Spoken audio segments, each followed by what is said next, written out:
Danes v Pomurskem dnevniku. Boni napolnili turistične kmetije. Mariborska vojašnica izgubila 2 vojaka. Mura izgubila z Domžalami. Posebna božja služba. Vreme, jutri pretežno oblačno.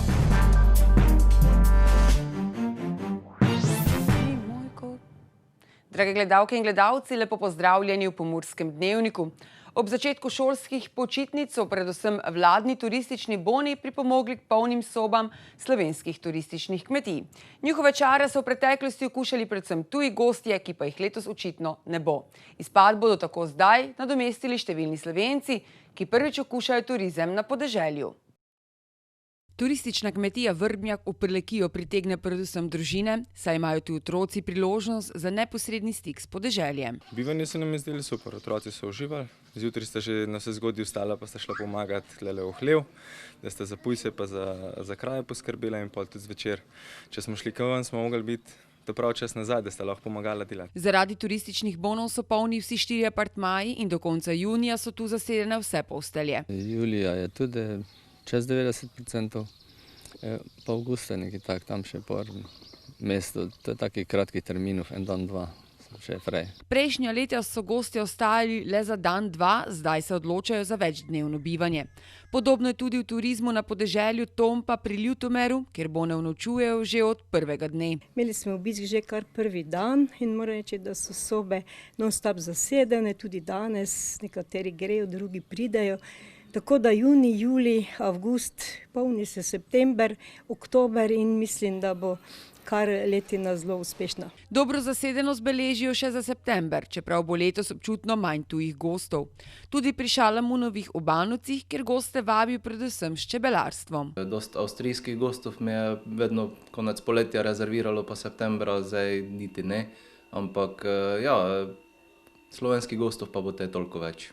Hvala Bogu, ne. Turistični boni bi lahko imeli tudi dolgoročni učinek. Več Slovencev namreč tako spoznava domačo ponudbo in turistični delavci upajo, da se bodo vračali tudi v prihodnje.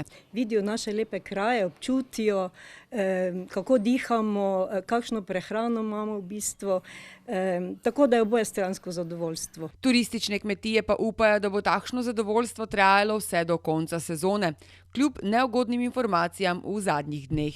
Bog ve, kaj se bo za par dni godilo, ker se te pač omejitve se spreminjajo, ne, in upamo, da bo še se zdržalo do konca poletja vseeno. Tako bi vsaj delno lahko nadomestili izpad zadnjih mesecev, ko so morali tekoče stroške poravnati iz lastnih prihrankov. Po dosedanjih ugotovitvah policije je do prometne nesreče z 2 smrtnima žrtvama pri Kidričevem prišlo zato, ker je kolesar izsilil prednost motoristu.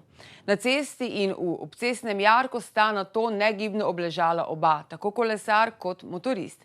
Za slednjim žalujejo tudi v mariborski vojašnici, ki je ob tem na isti dan izgubila tudi 50-letnega pripadnika 72. brigade, ki je prav tako na motorju po trčenju v kamniti zid v Zagorju izgubil življenje. Voznik motornega kolesa vozil po regionalni cesti številka 432 iz smeri Kidričevega proti Lorencu na Dravskem polju.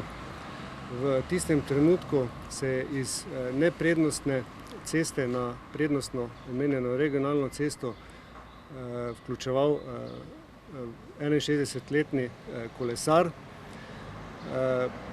Ob tem je posledično voznik motornega kolesa trčil v levi bok kolesarja. Oba udeleženca sta padla po vozišču in pri tem v prometni nesreči tudi umrla. Nogometaši Mure so v 30. krogu Prve lige Telekom Slovenije izgubili proti Domžalam z 0:1.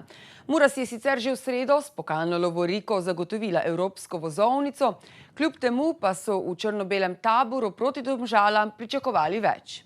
Imeli smo veliko priložnosti, da bi sami zadeli, ampak nažalost spet po prekinitvi dobimo gol. Moramo to prekinitve definitivno popraviti. Zdaj smo že v 2 zadnjih tekmah dobili gol s prekinitev, tako da definitivno je to stvar, na katero bomo mogli v nadaljevanju paziti. Koliko se je morda poznalo, da ste imeli med tednom pokalno tekmo, koliko ste bili morda tudi čustveno izpraznjeni, čeprav tega na igrišču ni bilo ravno videti? Pa jaz mislim, da nismo bili izpraznjeni. Trener je naredil kar nekaj rotacij, tako da bili smo željni igre, imeli smo motivacijo definitivno na višku, tako da to ni bil problem.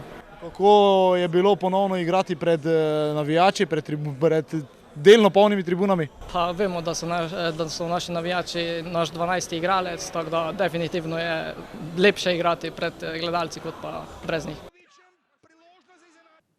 V nedeljo je v Evangeličanski cerkvi Martina Lutra v Murski Soboti potekala prav posebna božja služba. Bila je namreč namenjena nogometu in zmagi Murašev v pokalu Slovenije. Kakšna pa je tvoja vizija za naprej, kakšne pričakovanja imaš za nogometno šolo Mura? Z zgodbo, ki smo jo pripeljali do točke, ki smo želimo nadaljevati, v naslednjih letih so predvsem glavno stabilizacija kluba, to pomeni redno uvrščanje v evropska tekmovanja, biti v prvi ligi in predvsem rast mladinske šole. Kajti mladinska šola je temelj, na katerem delamo, prvo povezujemo ljudi, otroke iz celega Pomurja in tudi celo širše. Otrokom dajemo možnost razvoja in skozi to tudi marsikateremu resničimo sanje, da zaigra tako v članski ekipi kasneje, kot mogoče reprezentanci in seveda tudi v tujini. In kaj ti pomeni osvojitev pokala Slovenije? Osvojitev pokala meni in tudi moji ekipi pomeni potrditev, da delamo pravilno, trdo in za kar si prej ali slej vedno nagrajen. Jutri bo sprva pretežno oblačno, ponekod v notranjosti Slovenije bo občasno še rahlo deževalo. Čez dan se bo jasnilo. Kakšno vreme nas čaka v naslednjih dneh pa v vremenski napovedi. Danes smo imeli sončen dan s popoldanskimi padavinami in temperaturami okrog 28 stopinj Celzija. Opoldne ste v Krajinskem parku Goričko namerili 25, v Murski Soboti, Lendavi in Radencih po 28 stopinj Celzija. Jutri bo sprva pretežno oblačno, ponekod v notranjosti Slovenije bo občasno še rahlo deževalo. Čez dan se bo jasnilo. Najnižje jutranje temperature bodo v Murski Soboti 13 in v Mariboru 14 stopinj, čez dan bodo termometri v Murski Soboti pokazali 27 in v Mariboru 29 stopinj Celzija. V sredo in četrtek bo delno jasno spremenljivo. Oblačnosti v sredi dneva in popoldne bodo krajevne plohe in nevihte, ki bodo verjetnejše v severni polovici Slovenije. Temperature v naših krajih se bodo dopoldan gibale okrog 17, dnevno pa med 26 in 30 stopinj Celzija. Toliko smo vam pripravili za danes, z nami bodite tudi jutri. Nasvidenje.